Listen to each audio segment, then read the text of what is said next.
there, Bare Knuckle News fans. I am backstage here at the Knucklemania 4 press conference with Mick Terrill, who retained his title tonight. Mick, how are you feeling? Feeling great. Obviously, I don't think I got punched, so life's good.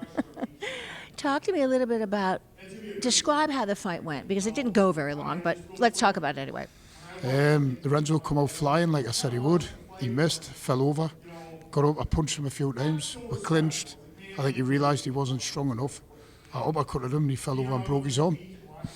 You know, there's a lot of trash talk going into the fight, and I heard you just say something up in the press conference here that you sort of, it's like bittersweet for you. It's sort of a win for you because you guys had so much trash talking back and forth.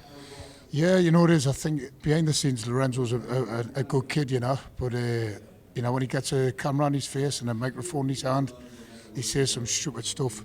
And I just hope it humbles him up a little bit, you know. Your preparation for him, how was it different than any other of the fighters you've faced before?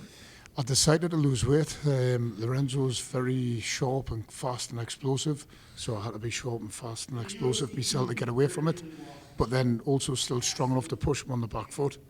And Lorenzo doing what I says he would do. We knew we were going to have a hard first minute, but then it ended up being very easy. I just pushed him back, hit him, and he fell over.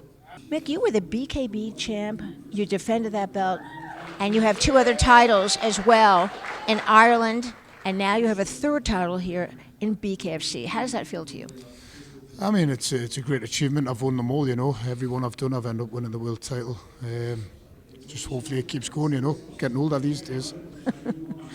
What are your thoughts on Rothwell as your next opponent? Rothwell's good. He's a big lad. I'm not sure what happened with the scales on this one. The scales seemed a bit light. Rothwell's coming at 275, I think. I'm sure if the commission makes it 265. Rothwell says he might be going up to super heavyweight. When I was talking to him in the changing rooms, so not sure what's going on. If he make 265, I'm in. There's been rumblings that Mark Hunt might come over. What are your thoughts about fighting him? Jump at the chance to fight Mark Hunt. I'll bite someone's hand off to fight Mark Hunt. I've looked up the Mark Hunt from the beginning of my kickboxing days. If I can't get that fight, it'll be a great fight for us. Tell me what you would tell him if you had a chance to convince him to come over to fight Bare Knuckle. I wouldn't be that disrespectful to say I was going to kick Mark Hunt's butt, but I would love to come over and share the ring with him.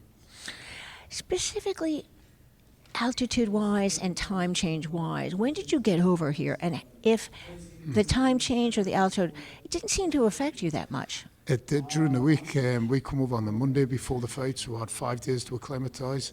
Obviously, it's 8 hours behind.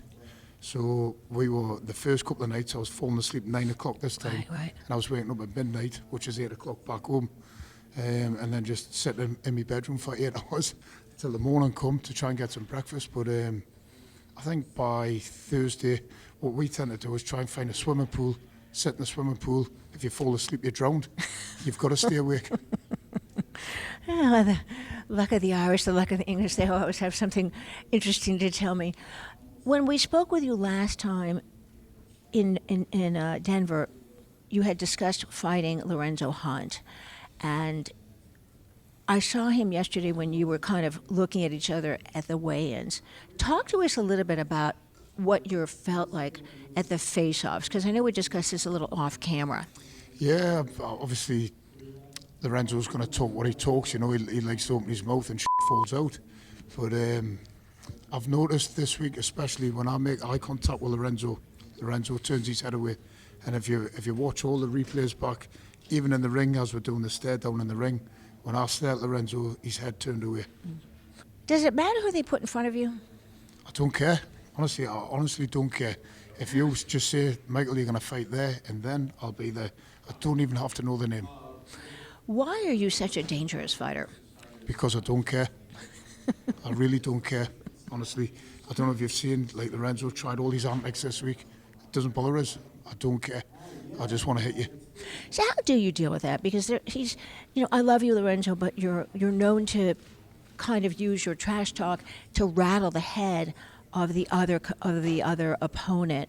How do you stay so focused and calm and relaxed when you've got this sort of chatter going on all month long, the week before the fight, during the weigh-ins, at the press conferences? How do you do that? Because I don't care. I'm just not that bothered.